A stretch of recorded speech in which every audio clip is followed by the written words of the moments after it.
bonsoir à tous. À la une de ce journal, l'absence des candidats au DCE et O-Level atteint un taux record dans les régions du Nord-Ouest et du Sud-Ouest, les deux régions anglophones du pays. Malgré un fort déploiement sécuritaire, très peu ont répondu présent à l'appel, tandis que d'autres candidats ont éprouvé de sérieuses difficultés à retrouver leur salle de composition. La faute à la réorganisation des centres d'examen spéciaux qui ont désorienté plusieurs candidats. On en parle au cœur de ce journal. Le principal responsable du drame ferroviaire des ECA annonce qu'un accord d'indemnisation a été finalisé avec les familles des personnes décédées lors du drame survenu le 21 octobre 2016. Cependant, la mise en œuvre de ce processus continue d'être vivement critiquée et contestée par un collectif d'avocats. De leur côté, l'assistance juridique aux victimes prend une tournure bien compliquée dans le Railgate. Analyse et décryptage à suivre en deuxième partie de ce journal.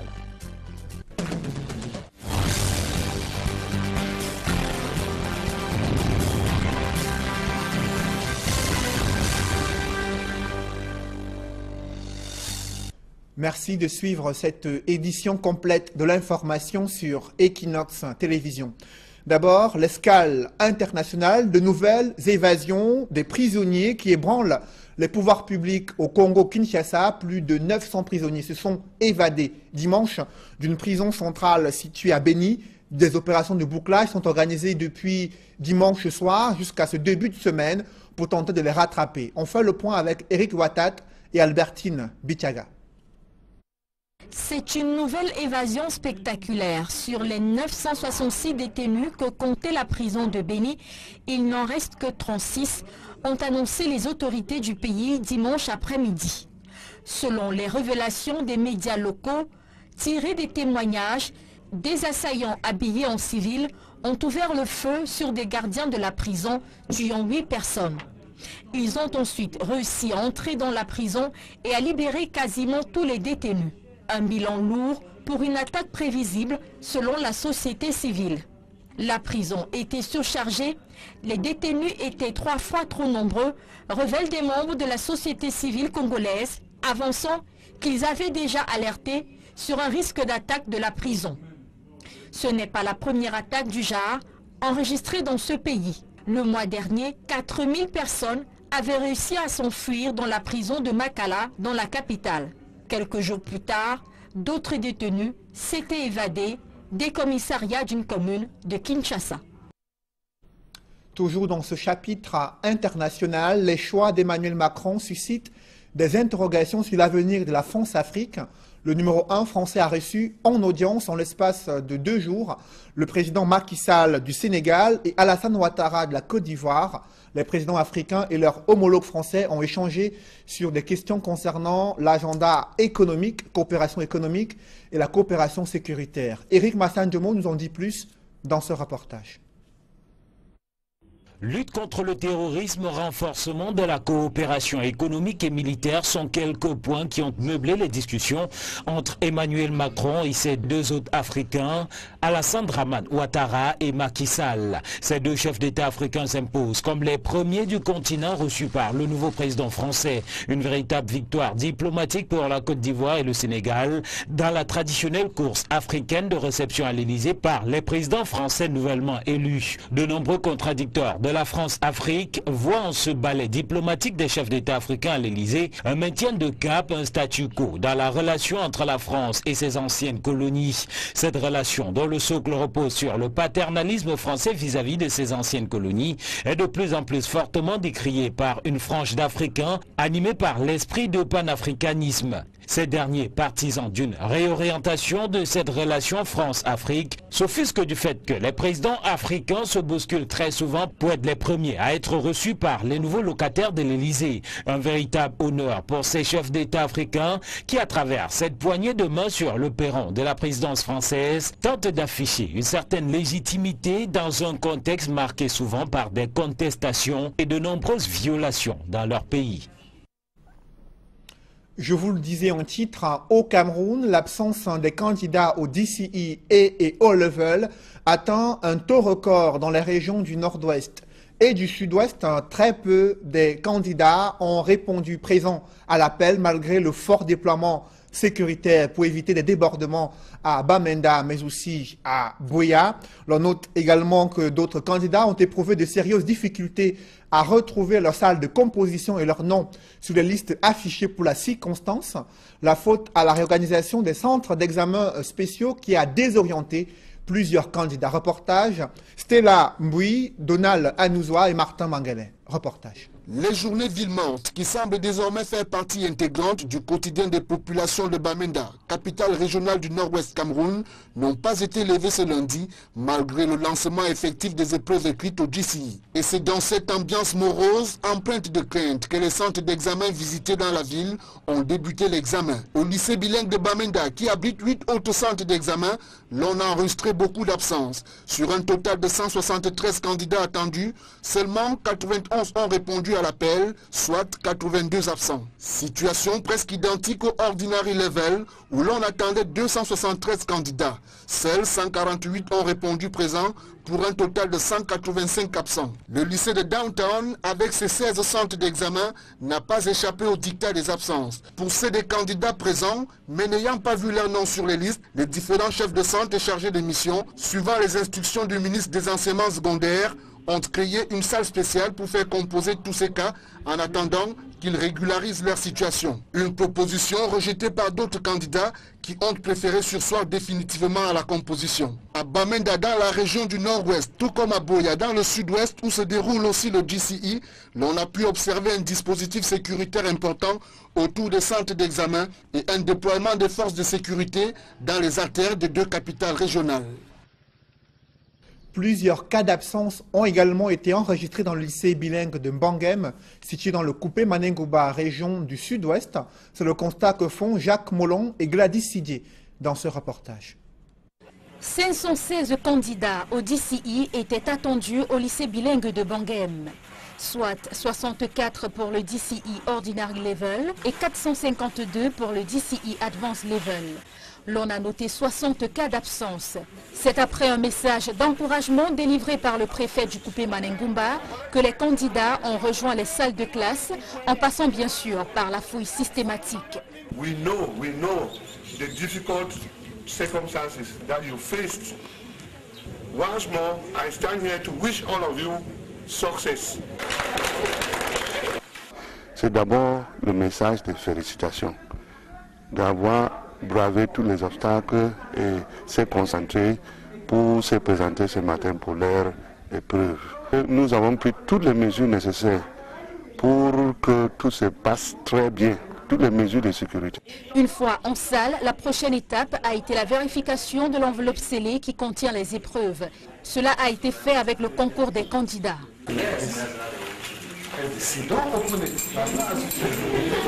La présence des forces de l'ordre était remarquable, déployées au sein du lycée bilingue de Mbangem pour assurer la sécurité des uns et des autres. Pour cette première journée, en dehors des cas d'absence, pas d'incident majeur à signaler. Selon plusieurs responsables qui espèrent que le calme et la sérénité seront de mise pour la suite des épreuves. Tout va en tranquillité, sans problème. Mon souhait est que les élèves écrivent les examens en tranquillité jusqu'en fin de vendredi. C'est très bien ce que les élèves ont surpassé pendant ce... Les élèves sont venus nombreux, l'administration centrale et départementale était là, le vigilanté était là, la police était là. Mon souhait c'est que tout se termine bien. Pour les candidats qui ont eu une année scolaire tumultueuse, il n'est pas question de baisser les bras maintenant. Au contraire, il faut rester concentré et mettre les chances de son côté pour obtenir son examen. Nous avons commencé la première épreuve avec psychologie et elle était particulièrement pas très difficile, mais elle était quand même abordable. On ne peut pas se fier sur la première matière, donc nous attendons de voir d'autres matières, puis nous pouvons dire un résultat final.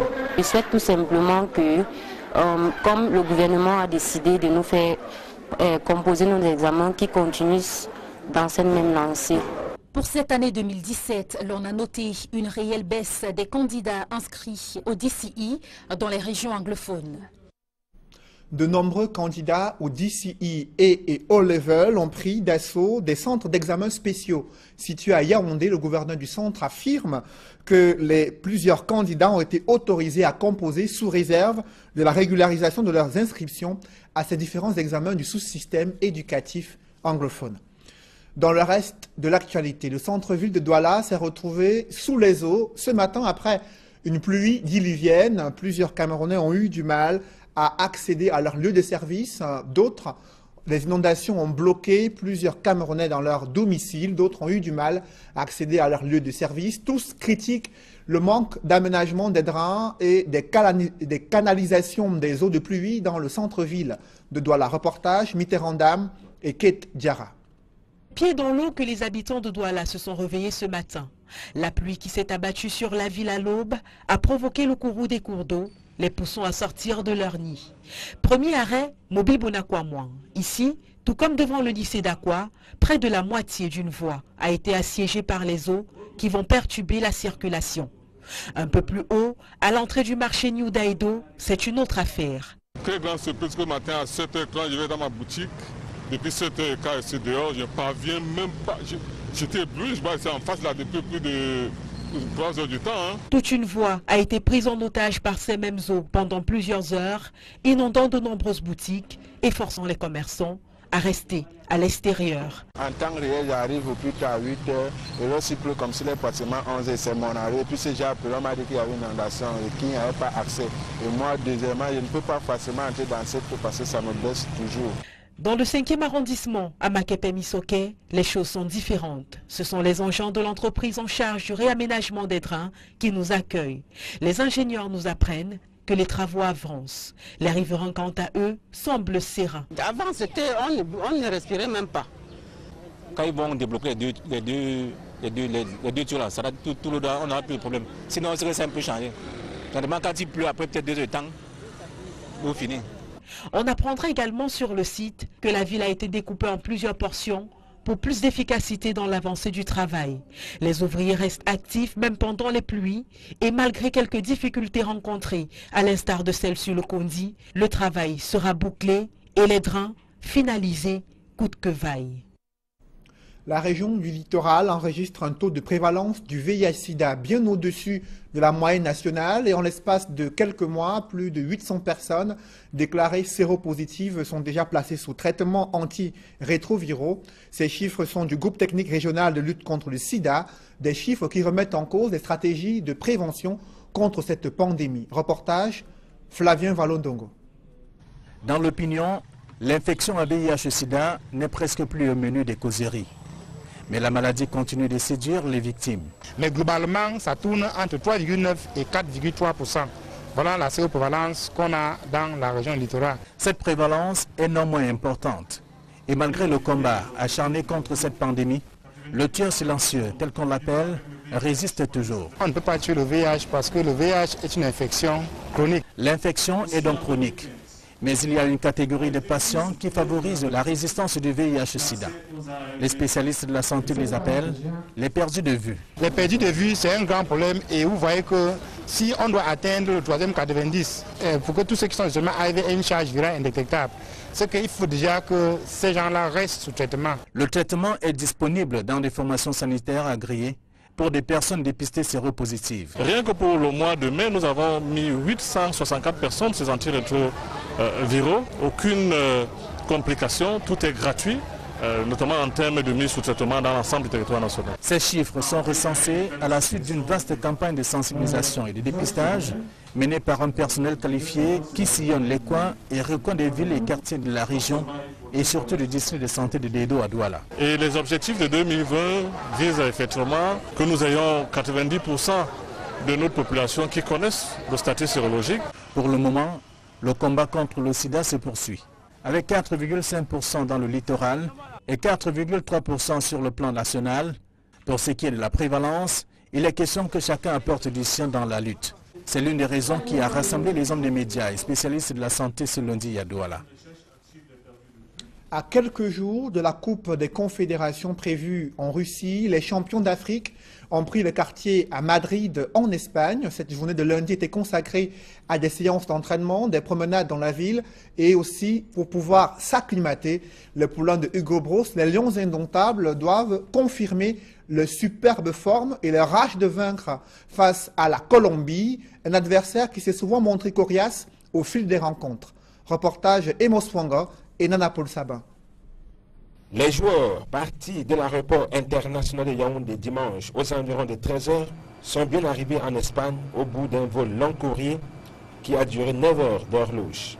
Cette vidéo tournée par l'attaquant Jacques Zoua dans l'avion est aussi la preuve que le voyage s'est déroulé dans une bonne ambiance avec aux commandes de l'animation l'invincible Oyongo Bitolo, bien que se déplaçant en béquille.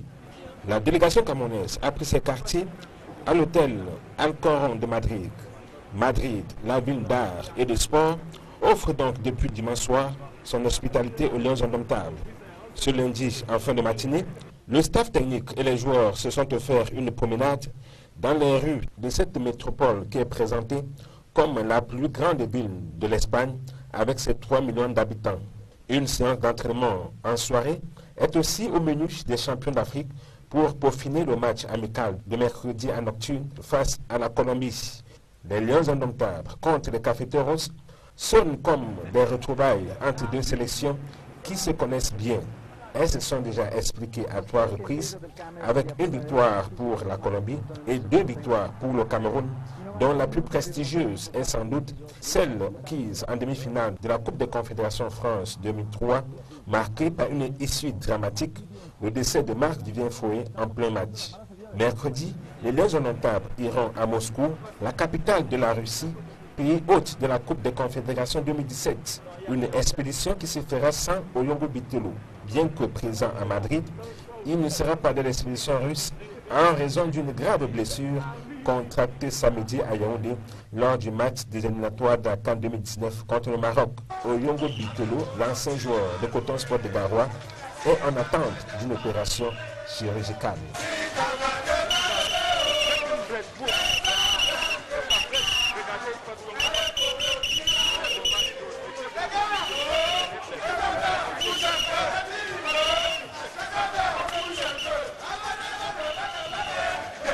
Vous l'avez suivi, l'entraîneur sélectionneur des Lions indomptables, bien embarrassé au lendemain de la blessure de Oyongo Bitolo, victime d'une rupture des ligaments croisés. L'arrière latéral gauche est indisponible pour environ 7 à 8 mois. Et du coup, c'est un véritable casse-tête pour Hugo Bros de remplacer cette pièce maîtresse de la défense camerounaise. Quelle solution miracle à quelques jours de la Coupe des Confédérations prévue en Russie? On voit tout cela dans ce reportage d'Emmanuel Diop et Aïk Cyril. Dès la fin du match Cameroun-Maroc, Hugo Bros était déjà fixé sur le sort d'Ambroise Oyongo Bitolo. C'est une blessure grave, ligament croisé du genou, donc nous craignons qu'Ambroise va être absent pendant 6-7 mois. 6 à 7 mois d'indisponibilité. L'arrière latéral gauche sera le grand absent de la Coupe des Confédérations. Qui pour le remplacer donc? Hugo Bros ne le sait pas encore.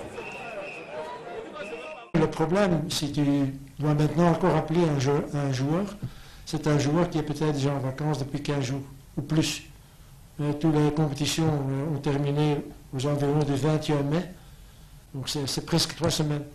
Donc est-ce que ça vaut la peine de prendre encore quelqu'un pour être à 23? Parmi les possibilités, il y a des joueurs de la sélection Espoir qui a récemment disputé et perdu un match amical contre la France.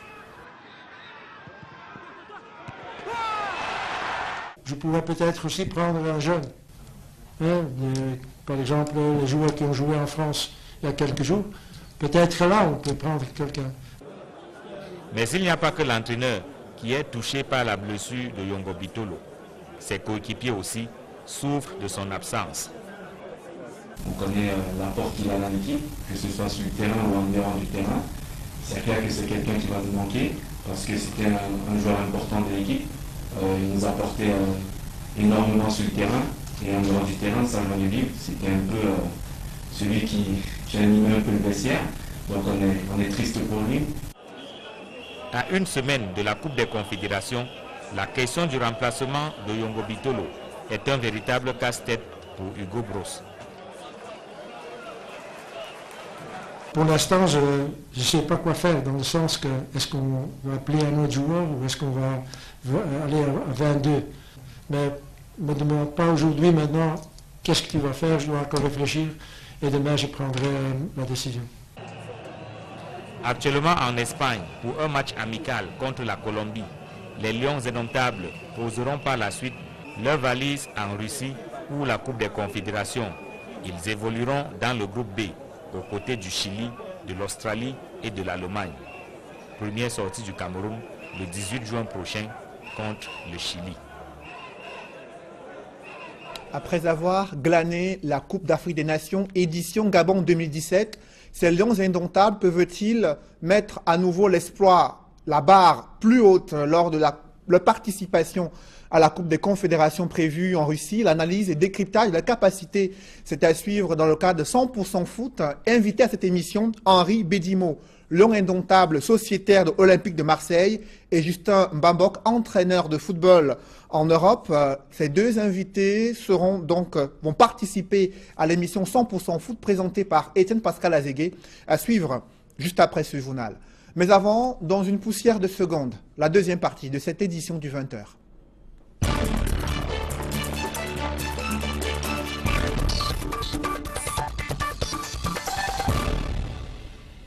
Je reçois sur ce plateau Maître Guy Tougoua. Bonsoir. Bonsoir Cédric. Vous êtes avocat et membre d'un collectif qui apporte une assistance juridique aux victimes de l'accident ferroviaire du 21 octobre 2016. Quelques semaines après les révélations de la commission d'enquête sur ce drame ferroviaire, le directeur général du principal responsable de l'accident ferroviaire a démissionné pour se consacrer, dit-il, à l'instruction à temps plein des suites de l'accident. À quoi fait-il référence concrètement? Effectivement, Cyril, je suis membre du collectif d'avocats Frou Vouquin Tougoua. Nous sommes au nombre de 3 et au lendemain du sinistre des VK, nous sommes constitués pour la défense des intérêts des victimes. Et justement, vous avez appris que le directeur général du transporteur ferroviaire, présenté comme le principal responsable de ce drame, a démissionné quelques semaines seulement après que la commission d'enquête ait révélé de nombreuses anomalies et des défaillances dans la gestion de cet accident ferroviaire. Alors, il dit qu'il se met à la disposition de la justice. Qu'est-ce que ça signifie concrètement au niveau de l'instruction judiciaire? Oui, c'est dit que nous avons lu ensemble le communiqué non signé de Camrail qui rendait compte des résolutions du conseil d'administration. Et dans ce communiqué, nous avons appris comme vous que monsieur le directeur général ainsi que monsieur le président du conseil d'administration des Camrail ont jeté les tabliers pour se consacrer désormais à la défense des poursuites qui sont engagées contre eux. Cela, bien évidemment, si vous avez suivi le communiqué du chef de l'État, communiqué relatif au rapport, le chef de l'État a promis de transmettre le rapport d'enquête à la justice, qui devrait établir toutes les responsabilités. Seulement, vous venez de dire tout à l'heure qu'il s'agit du principal responsable. Nous ne pensons pas qu'il n'y a que le directeur général de Camrail ou le président du conseil d'administration. Avant qu'on arrive aux responsabilités secondaires, d'abord, lorsqu'un dossier pareil est transmis à la justice, quelles sont les procédures qui sont enclenchées? Comment l'instruction judiciaire se met-elle en place?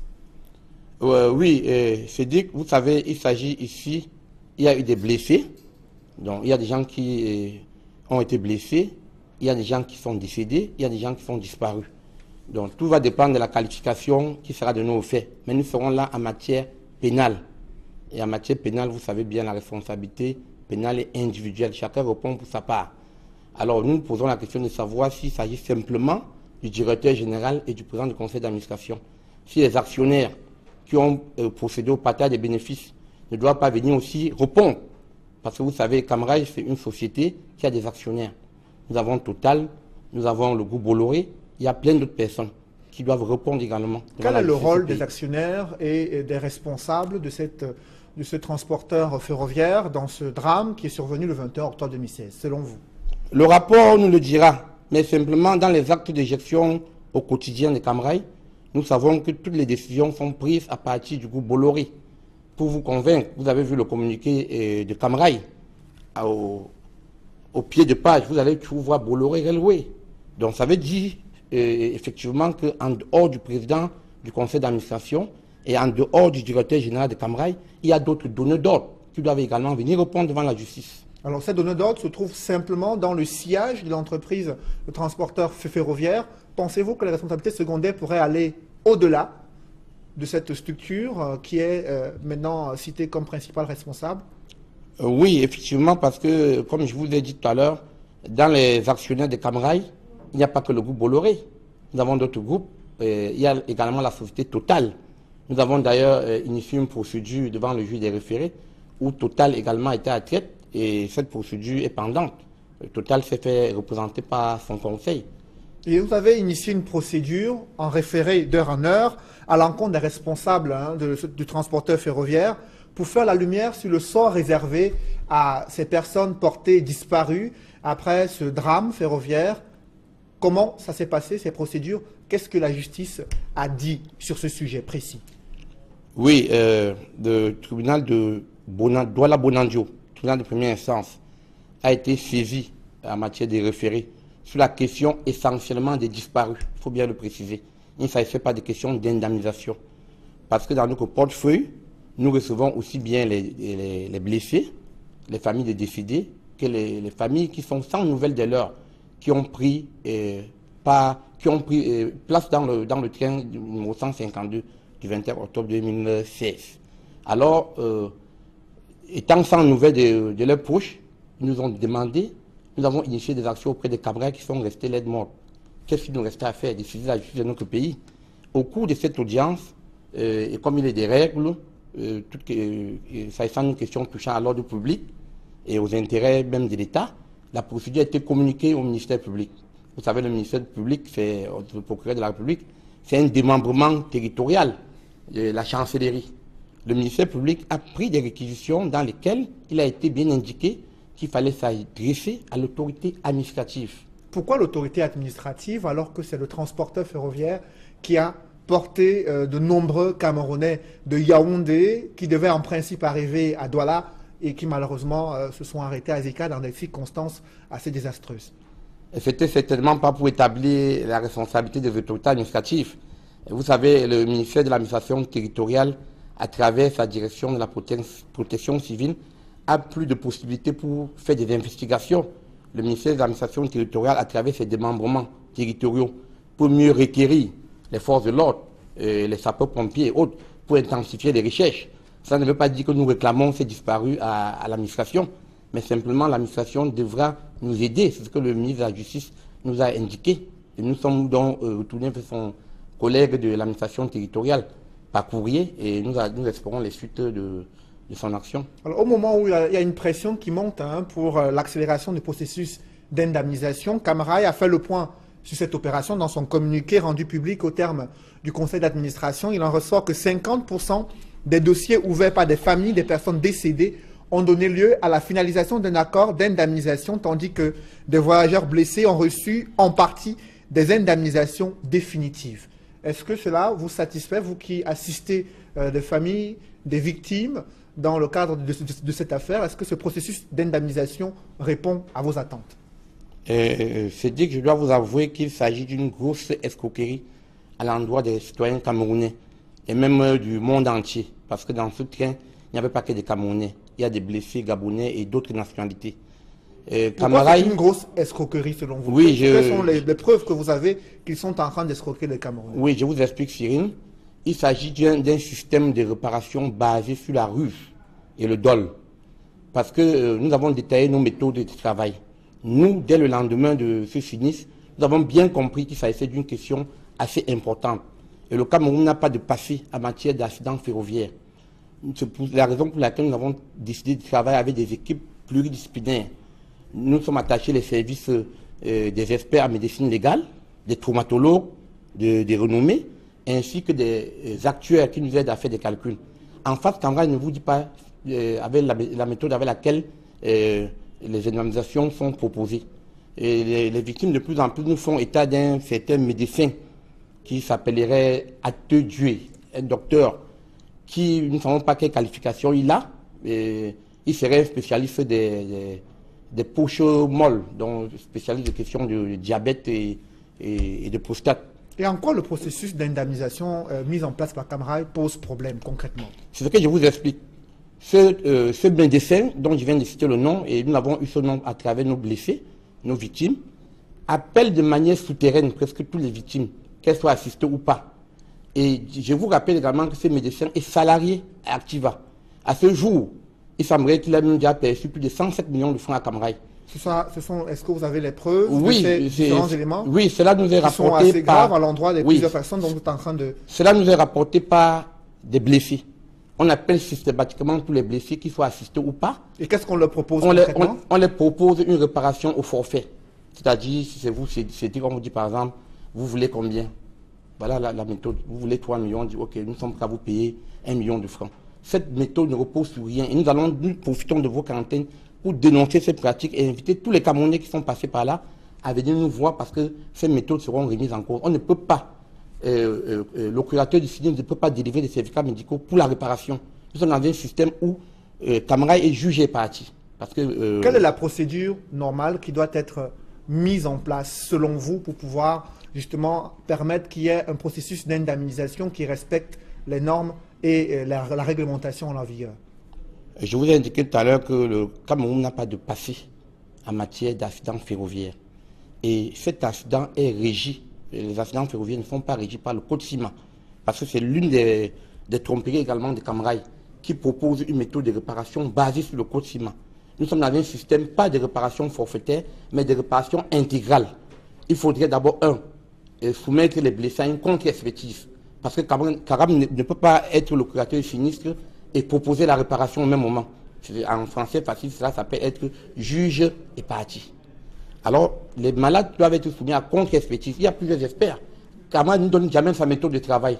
Les dossiers que nous avons ficelés jusqu'à présent et que nous avons envoyés à Camrail et qui se chiffrent à plus de 5 milliards de francs. Caram a proposé pour la réparation à présent peut-être 200 millions de francs. C'est insultant. Vous ne pouvez pas prendre un étudiant qui a la fleur de l'âge, 23 ans, qui a un préjudice énorme, même y compris un préjudice sexuel, qui n'est pas sûr d'avoir des enfants. Les experts, à 10 experts, on évalue sa réparation à 200 millions de francs. Camrail en face vous propose 7 millions de francs. Est-ce que vous êtes sûr que les procédures judiciaires que vous avez initiées en France et aussi en Italie et au Cameroun pourront permettre de remporter une bataille judiciaire qui s'annonce concernant les indemnisations? Oui, parce que vous savez bien que de l'autre côté, il nous a été dit qu'il fallait un document officiel des autorités camerounaises pour que la justice se mette en marche. Nous avons désormais ce document, le communiqué du chef de l'État, attendant que le rapport soit remis à la disposition de la justice. Les poursuites vont suivre et nous voulons que la réparation se fasse selon les normes reconnues à l'international. Et pour les personnes disparues dont les familles sont sans nouvelles et qui sont meurtries, comment est-ce que vous comptez vous y prendre pour que leur voix soit entendue durant ce processus d'indemnisation? Je viens de vous indiquer que nous avons saisi M. le ministre de l'administration territoriale sur cette question et nous allons bien évidemment être reçus certainement par M. le ministre. On va trouver ensemble les voies et moyens pour la question des disparus. Merci Maître Guy Tougoua. Je rappelle que vous êtes avocat et membre de ce collectif Tougoua-Vouquin et bien sûr FROU qui apporte une assistance juridique aux victimes de l'accident ferroviaire survenu le 21 octobre 2016. Mesdames, Messieurs, c'est la fin de cette émission. Merci de rester sur Equinox Télévision pour suivre 100% foot ce soir avec comme invité Henri Bédimo, un lion indomptable, sociétaire de l'Olympique de Marseille, invité de l'émission présentée par Étienne Pascal Azégué. Merci de rester sur Equinox Télévision.